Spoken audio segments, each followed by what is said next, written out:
jangan ketika saya mengatakan menggunakan syariat Islam sebagai solusi, kemudian saya dikatakan melanggar hukum positif.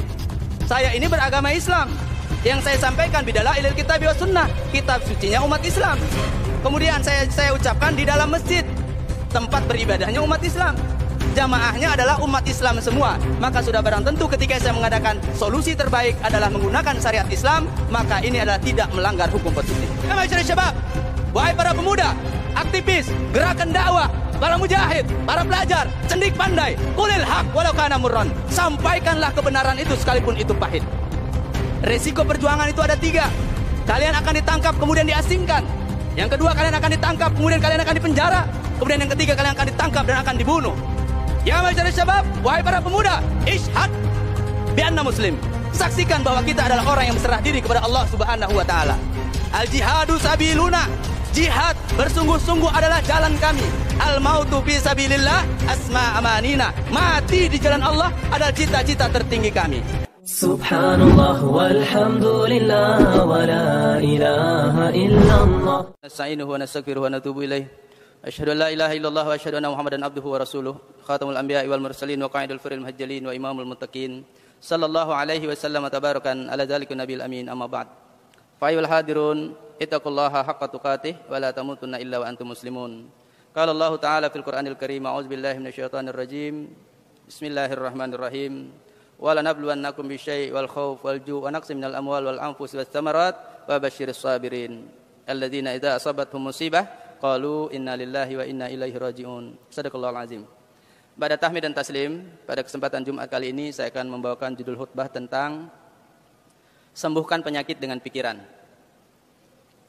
Ikhwani fillah, kita tahu bahwa dunia sedang mengalami sakit. Ya, tanda petik. Tentu kita tahu sakit itu ada 2, ada sakit fisik, ada sakit psikis. Jadi ada sakit jiwa, ada sakit raga.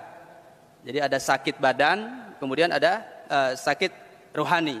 Nah, ma'asyiral muslimin rahimakumullah, setelah ada pandemi COVID-19, kita tahu ternyata berpengaruh kepada mental, gaya, kemudian ekonomi, sosial, dan semuanya berpengaruh. Ada pergeseran, ya.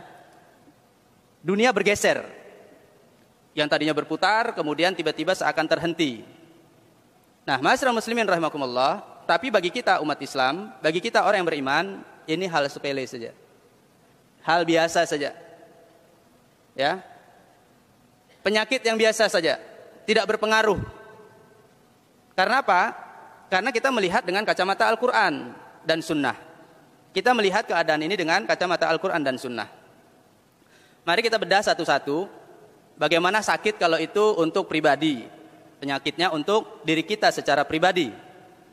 Misalnya kita sakit mata, maka sakit mata kita obatnya ya dengan obat mata, dengan obat medis, normal gitu. Tapi dengan mata ini kemudian mempengaruhi semuanya. Karena dia sakit mata batinnya, sakit mata ruhaninya, sakit mata jiwanya, maka dengan kesakitan mata itu tiba-tiba merusak akal.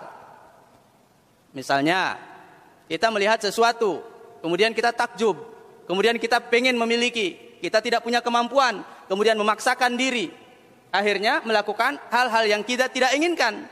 Contoh kecil, beberapa waktu yang lalu di Bali, ada anak usia 5 tahun dibunuh, kemudian dikubur di kandang ayam, tempat kotoran kandang. Ya artinya orang yang membunuh itu sakit jiwa. Atau mungkin kita lihat ada orang tiba-tiba membakar hak orang lain, membakar rumah orang lain, membakar harta orang lain. Dan banyak lagi contoh-contoh yang dapat kita lihat. Karena itu berkaitan dengan satu penyakit saja, satu penyakit mata. Nah, bagi laki-laki, cara dia bersyukur dengan nikmat mata, maka Allah contohkan dalam surat An-Nisa. Kita lihat bahwa manusia harus, laki-laki harus ghaddul basar, menundukkan pandangan. Cara bersyukurnya tidak cukup dengan mengatakan alhamdulillah, tapi cara bersyukurnya dia hendak menundukkan pandangan, tidak mengumbar matanya. Karena apa? Satu kali maksiat mata hilang hikmah lisan. Kalau hari ini para lelaki, ya, kalau hari ini para suami, kalau hari ini kita laki-laki mukmin, kalau lisannya tidak bertuah, ya, ucapannya tidak berhikmah, lisannya itu tidak ada ruhnya, tidak ada nilainya, tidak ada manfaatnya, berarti kita tidak menjaga mata kita.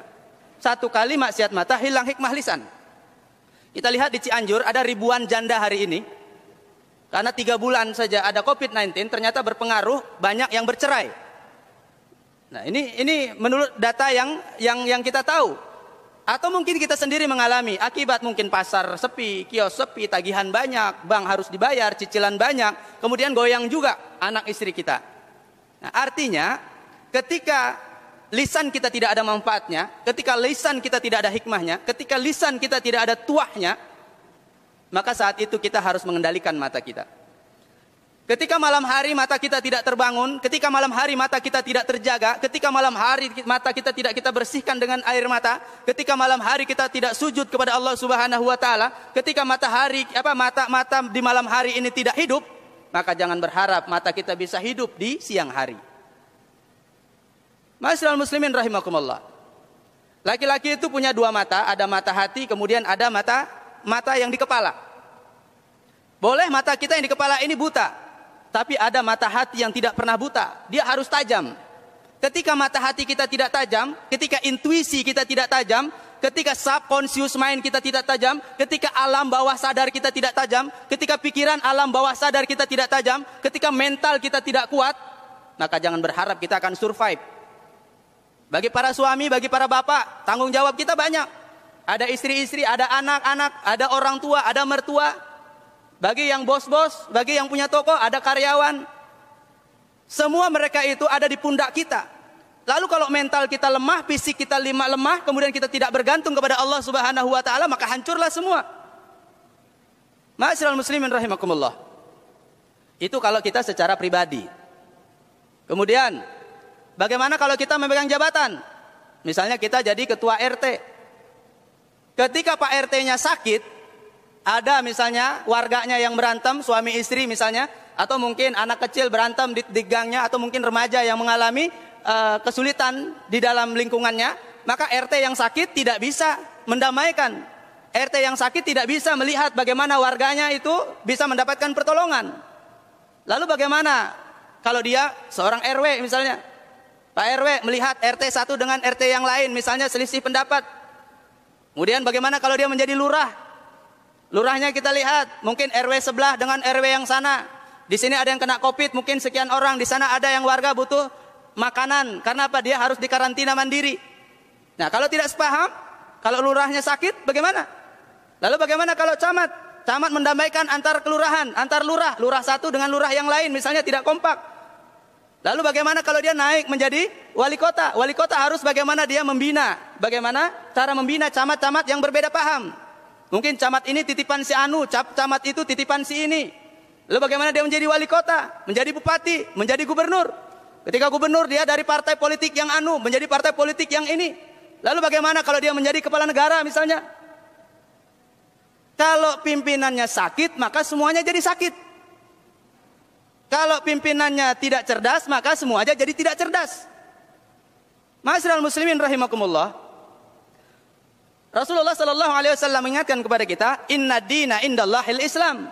Sesungguhnya tatanan hidup yang baik, baik itu tatanan hidup pribadi, tatanan hidup berkeluarga, tatanan hidup bermasyarakat, tatanan hidup berbangsa dan bernegara, hendaklah menggunakan tatanan hidup Islam. Inna dina indallahil Islam. Tatanan hidup yang terbaik adalah tatanan hidup menggunakan syariat Islam. Harus menggunakan syariat Islam. Ma'asyiral muslimin rahimakumullah, jangan ketika saya mengatakan menggunakan syariat Islam sebagai solusi, kemudian saya dikatakan melanggar hukum positif. Saya ini beragama Islam. Yang saya sampaikan bidalah ilal kitab wa sunnah, kitab sucinya umat Islam. Kemudian saya ucapkan di dalam masjid, tempat beribadahnya umat Islam. Jamaahnya adalah umat Islam semua. Maka sudah barang. Ayo umat muslim seluruh Indonesia, seluruh dunia, kembalilah ke masjid. Jadi hamba, rukuk, sujud, berjamaahlah, tunduk dan patuh kepada Allah. Kembalilah ke sana, kembalilah ke rumah Allah. Kau pasti balik ke masjid. Pilihannya cuma 2, datang sendiri atau diantar.